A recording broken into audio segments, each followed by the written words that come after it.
That's the old 383, huh? I wonder if it still says Ollie Bank 1 on the heads. So this is Kane's VY Clubby. He's bought my motor, my old motor, out of the Clubby, the 383. Comes to perfection. They've put it in, put a new killer boost turbo setup on it, fabricated the exhaust, tidied up heaps of shit on the car, and probably ready in the next day or two to go on the dyno. We probably won't film that. I'll try and get Pete and Kit to send me a couple of photos and videos, but for the most part, I've done an exceptional job on this one. It's just a clean as street. I'm still with AC, 383 manual. Should leave with more than 400 kilowatts and just a great street car. But just amazing work from the boys.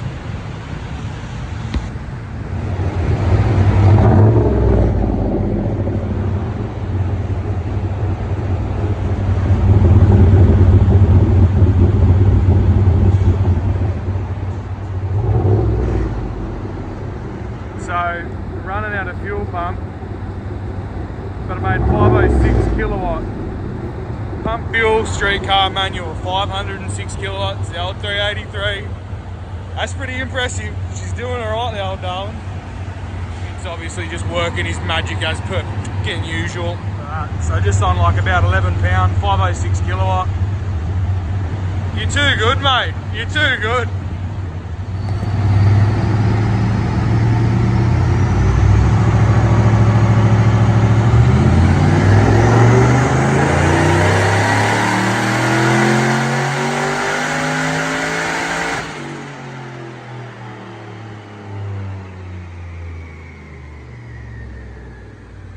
So 460 on 9 pound, and then gate pressure probably about 7 pound, I assume.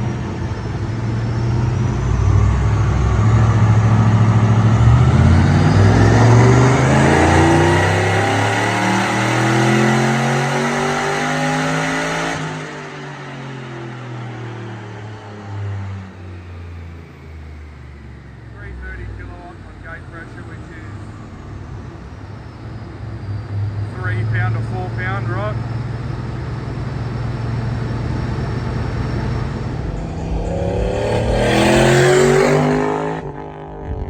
So, to reiterate what we are still waiting on, or what we have to do with the Clubby. Motor should be machined, hopefully starting to be machined this week or next week. Got to buy a couple of motor parts like cam, springs, all the little cheapish parts compared to what I've already spent.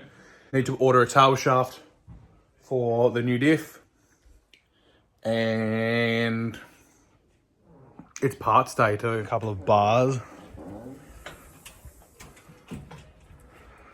Let's pull it apart. HPR race cages.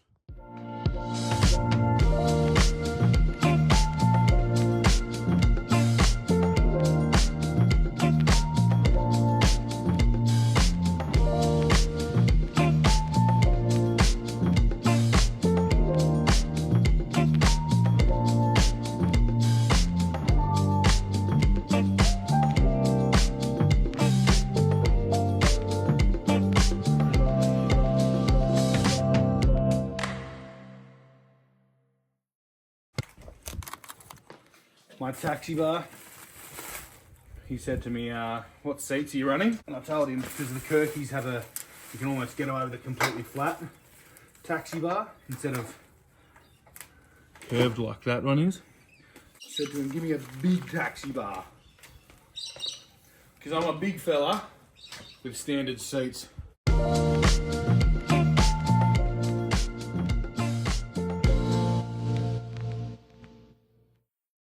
We sort of have a car that's capable of more than just 950.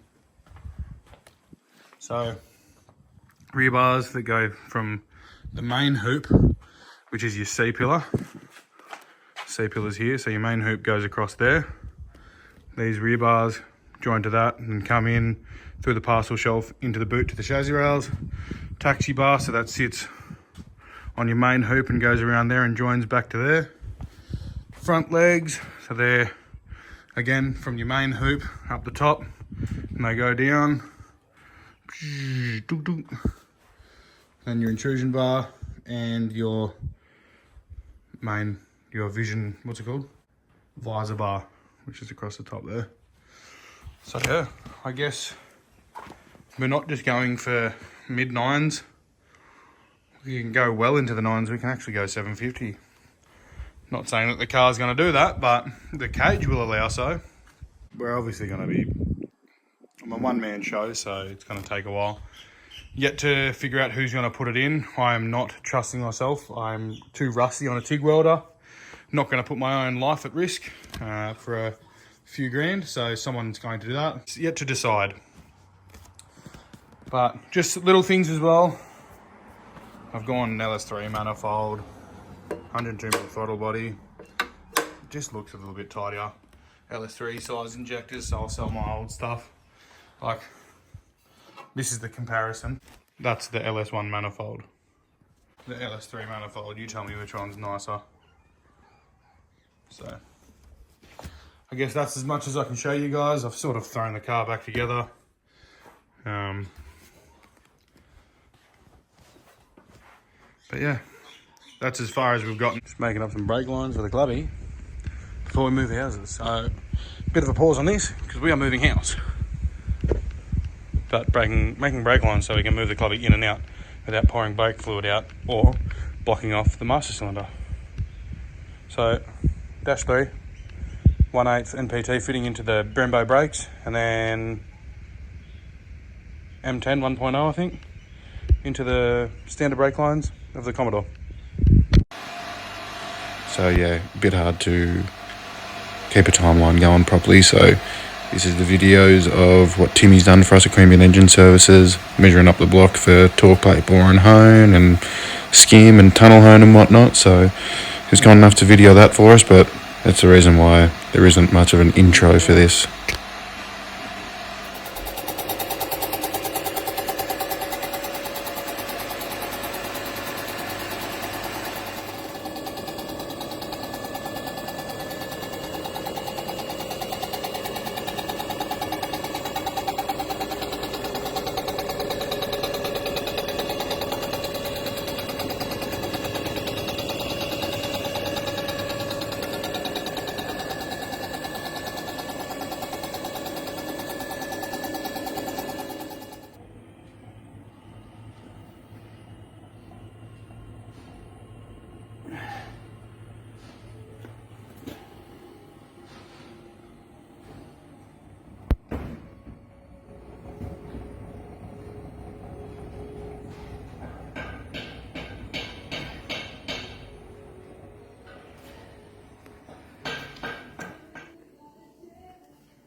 Mine's a mess.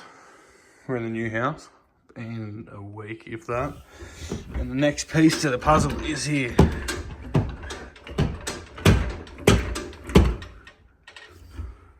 Ooh. No handbrake yet. Haven't got the handbrake done. No tail shaft. Made loading this very hard. I got the brakes done, obviously. But the next piece to the puzzle is the Pro Series GJ driveline tail shaft.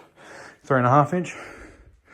Believe I'm gonna have to, in the tunnel, notch it out. But we'll see how we go. I'm just gonna fit it in now.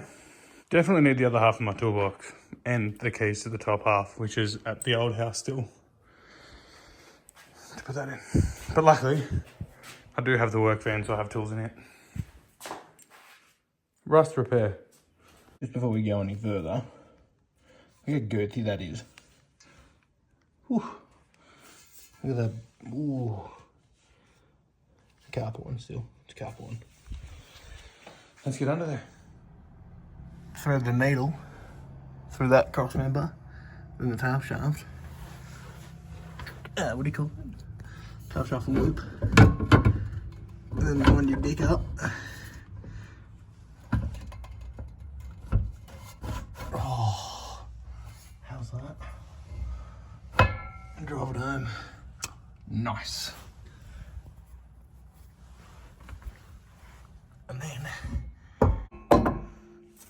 And make sure you are like lightning. Never strike twice in the same place. Then grab your U-belts. Before you get too carried away putting them in, these don't clear.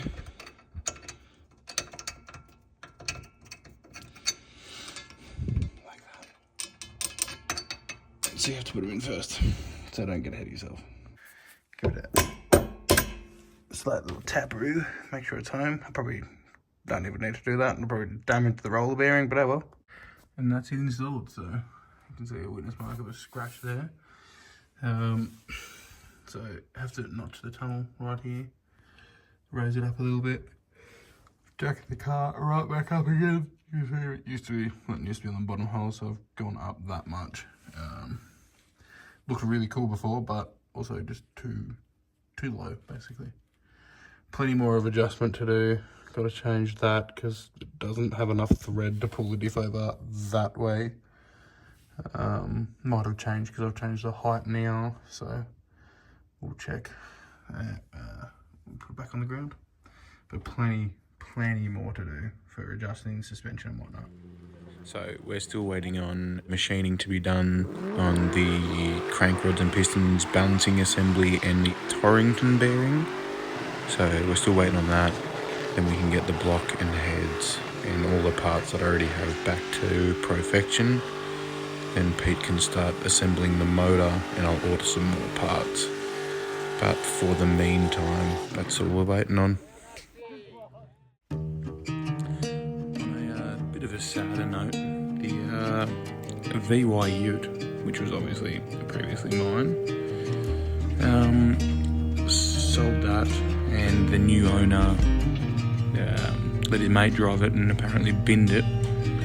Yeah, it's a bit sad. Like, it's not mine anymore, but it is a fair bit sad because it was my first tough car, really. It was my first burnout car, my first race car, it was my first 500 horsepower car. It was my first car in Street Machine magazine, which was pretty fucking cool. Pardon the French. First car in Power Skids, first car at Power Cruise. I did 2 iterations, turbo and NA. I guess you can't control these things, but it does make you a bit sad that you put all the time and effort into a car like that and next person gets it and just sees it as an SS and just bins it. But yeah, so now the VY is crushed and no longer lives anymore. I thought that car would have lived forever and I would have liked to have kept it forever or bought it back one day, but I guess that's life. So rest in peace, the OG FAT14U.